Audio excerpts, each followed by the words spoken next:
Hey, it's Les from the TV Dudes. This week, I chat with flower farmer turned reality star Zachary Goff.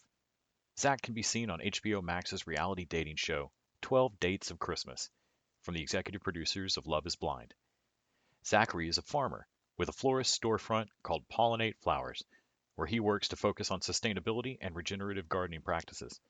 On the philanthropic front, Zachary is an advocate for the BIPOC and LGBTQ communities. He recently started an initiative with his business partners to donate gay and trans pride flags to any business in their county willing to fly them for the month of June. It's a really fun interview, and I hope you enjoy.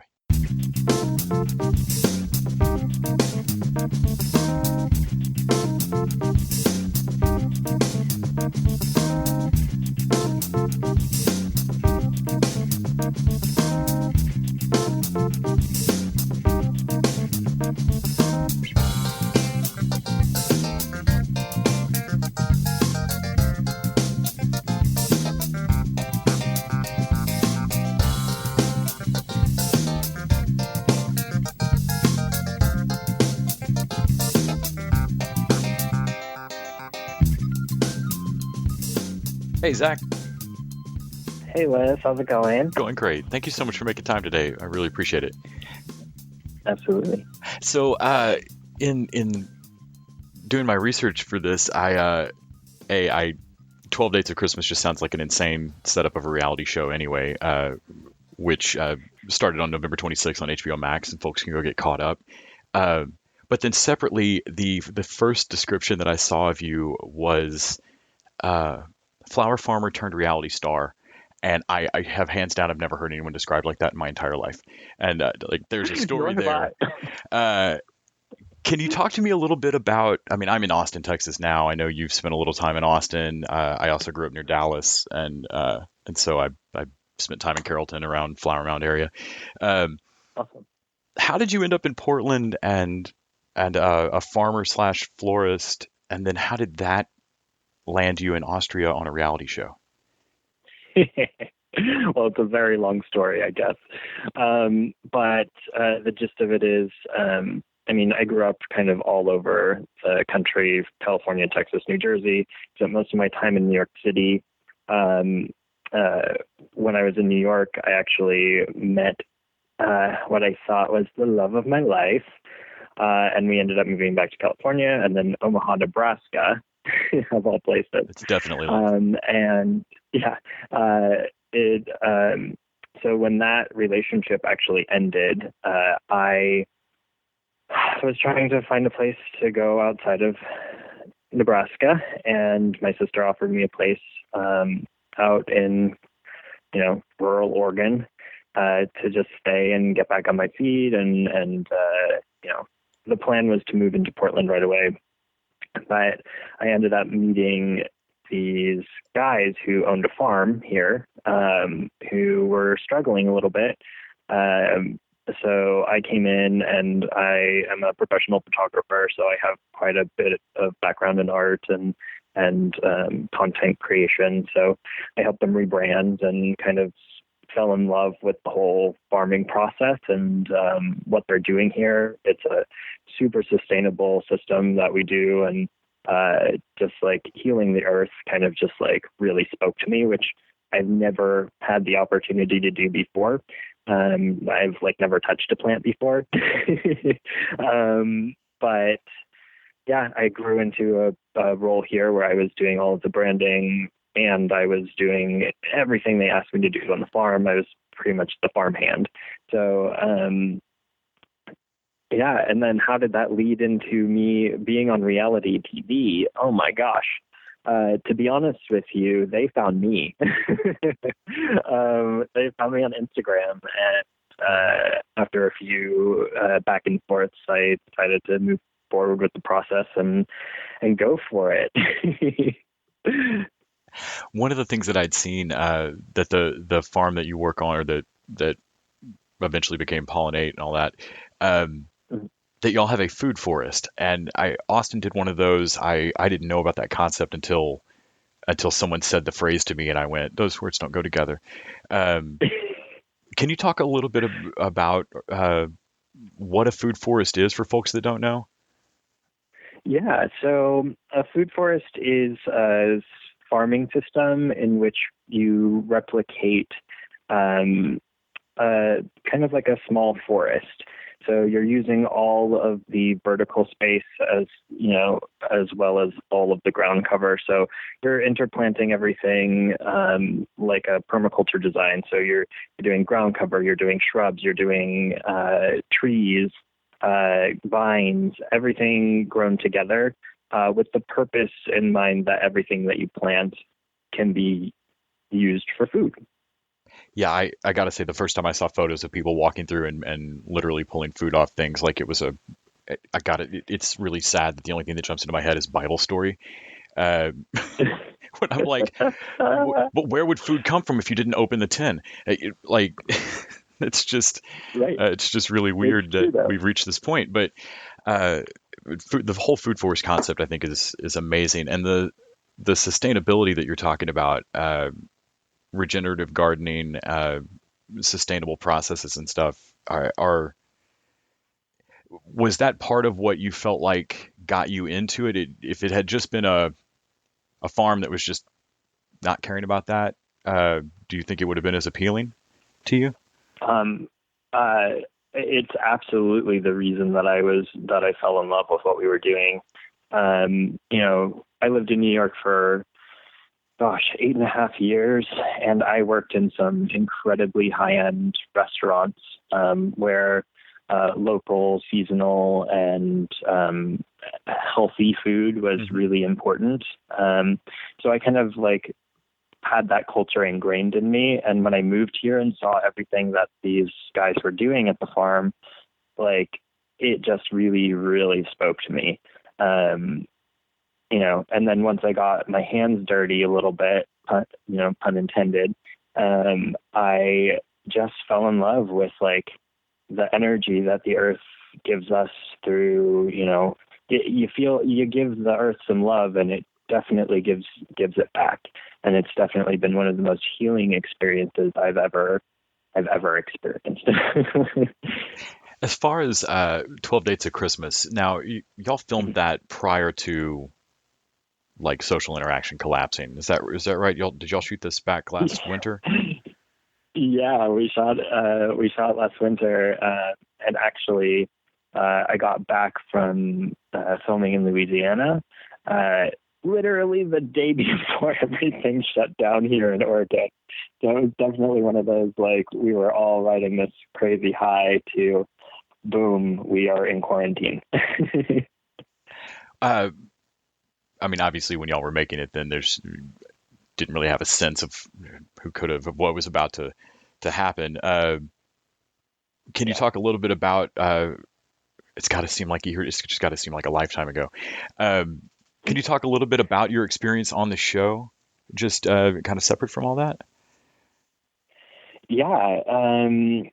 Let's see. I come onto the show kind of late in the game. I pop out of the cake and kind of enter with the big literal bang, and just kind of had to jump in and vie for Garrett's affection.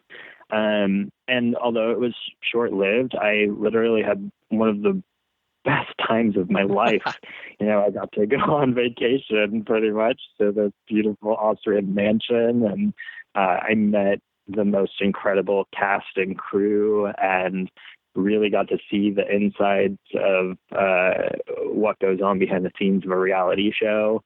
And it was just incredible no matter what happened in the castle. That's great. I mean, my experience with reality shows is like anybody else. I'm on the viewer side of it, or at best, I've seen a fictionalized version like Unreal, which is not a flattering portrait of the behind the scenes. And so it's wonderful to hear somebody uh, have a good time out of it and enjoy the fun of it. Well, I'm definitely one of those people who likes to find the best in the situation. I can't speak for everyone else when I say that I had that. It was a wonderful time. Uh, I did want to talk a little bit about your philanthropic involvement. You're on the charity front. Yeah. You gave away gay and trans pride flags to businesses that were willing to fly them. Can you talk a little bit about, I like a lot of times people think that charity has to be this big thing that like lock and key just solves a problem. And Right. and rather than it can literally be it maybe not enough, but it's definitely a full step forward to do what you can and to get representation out there. Can you talk a little bit about the gestation of that idea and then how it went or how it's going? Yeah. Yeah. So one of the things that I've learned about myself living out in kind of a rural area is that I really got lucky with my time in New York City, where I really got to explore my sexuality. I got to really focus on getting to learn myself as a person without anyone telling me not to. New York City is good for that. But moving out to a smaller town, a rural area where it's not really totally accepted, it's given me the opportunity to be kind of a very visible big fish in a very small pond. So what we did at the farm, we decided to really, expand our visibility. So we offered to any business in our county a gay pride, or a trans pride flag, or both if they wanted, so that they could fly it for the month of June. And that was 2 years ago. And over the past 2 years, that program has expanded. We've handed out over 100 flags. Some people still are flying the flags all year round. And you have to understand that this, our pride flag was the first pride flag ever flown in our town. So the fact that we've handed out so many flags and people are so, open to it is a really big sign that what we do, just being ourselves, is really changing this community.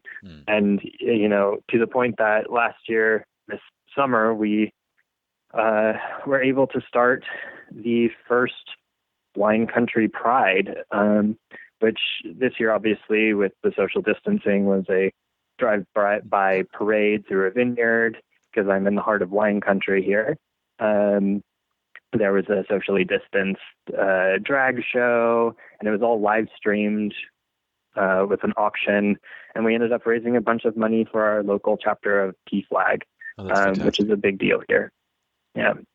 That's so great. So I believe, we're talking a little bit before this interview's going to be released, obviously, but I think 12 Dates wraps up this evening. Is there anything that you're hoping? Are you a big fan of reality shows? Was there, when you got done with it, was there something you were really hoping folks would get to see? Yeah, so it does wrap up tonight in terms of the actual season. However, 12 Dates Unwrapped, which is the reunion episode, comes out next week on the 17th. So there's a little more, so you get a little more insight.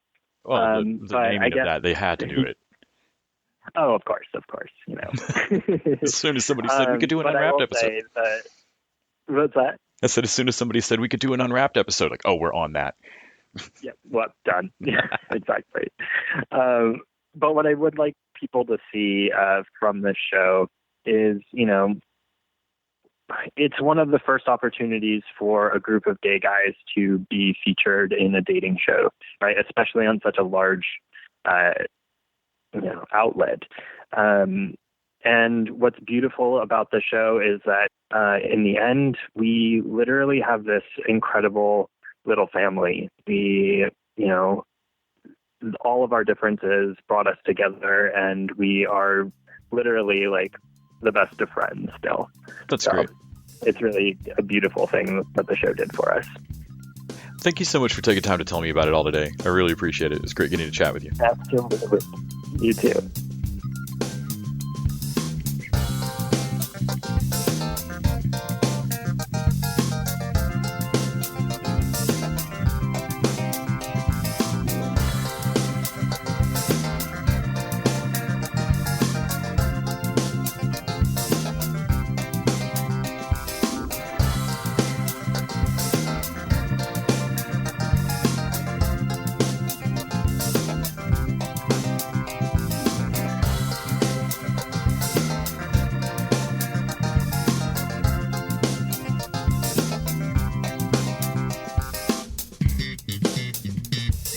TV Dudes is an independently run podcast out of Austin, Texas. We are exclusively listener supported. If you'd like to help us out, go to patreon.com/tvdudes. You can also find us on Facebook, Twitter, and Instagram at TV Dudes. All the music for our show is done by our friend and original TV Dude Gregory J. Amani Smith. To find out more about us, go to thetvdudes.com. I'm Randy Lander. I'm Les Weiler. And I'm Kyle Scott. Thanks for listening.